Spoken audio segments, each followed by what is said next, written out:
Assalamualaikum warahmatullahi wabarakatuh. Nama saya Hudan Rahman dari Teknik Mesin 21B. Pada kesempatan kali ini saya ingin menyampaikan pemahaman saya tentang aktuator.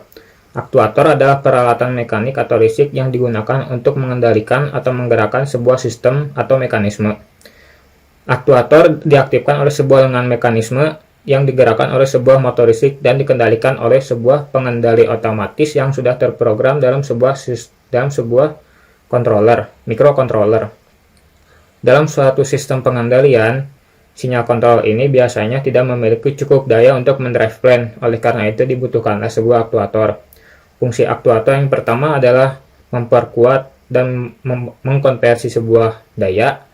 Yang kedua adalah merubah sinyal kontrol menjadi sinyal baru yang lebih besar dayanya dan yang dayanya itu bentuknya sesuai dengan mekanisme yang dibutuhkan.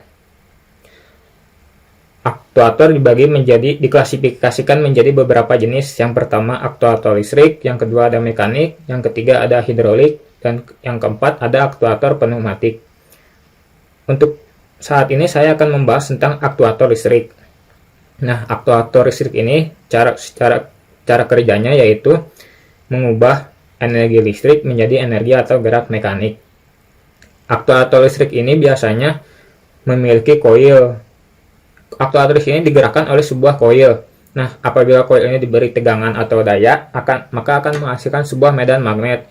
Dan di mana medan magnet ini akan merubah energi listrik tersebut menjadi energi atau gerak mekanik. Aktuator listrik ini juga dibagi menjadi beberapa macam. Yang pertama ada solenoid, valve atau katup yang dikendalikan oleh sebuah energi arus listrik AC maupun DC. Nah, gerak dikendalikannya ini oleh listrik arus AC dan DC ini melalui sebuah kumparan atau solenoid. Solenoid valve atau katup ini biasanya digunakan dalam sebuah sistem fluida. Yang kedua ada motor DC. Seperti namanya, motor DC, aktuator ini digunakan untuk merubah energi listrik arus searah atau DC menjadi energi mekanik atau energi mekanik atau gerak mekanik. Nah, cara kerjanya yaitu apabila sebuah putaran dalam sebuah kumparan jangkar, maka akan menghasilkan sebuah medan di dalam sebuah putaran jangkar, kumparan jangkar dalam sebuah medan magnet, maka akan menghasilkan sebuah GGL atau gaya gerak listrik. Nah, gaya gerak listrik ini akan berubah-ubah arahnya setiap setengah putaran. Tegangan yang masuk ini akan merubah arus balik pasar tegangan yang gelombangnya bernilai positif dengan menggunakan sebuah komutator.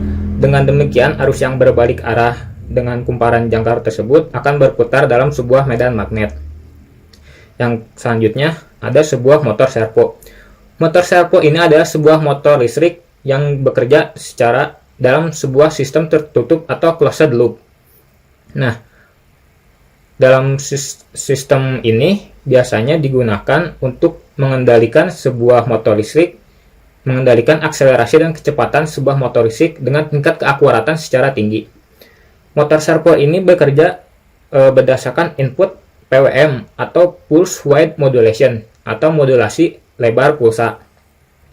PWM ini akan menentukan seberapa besar sebuah sudut porosnya. Sebagai contoh, apabila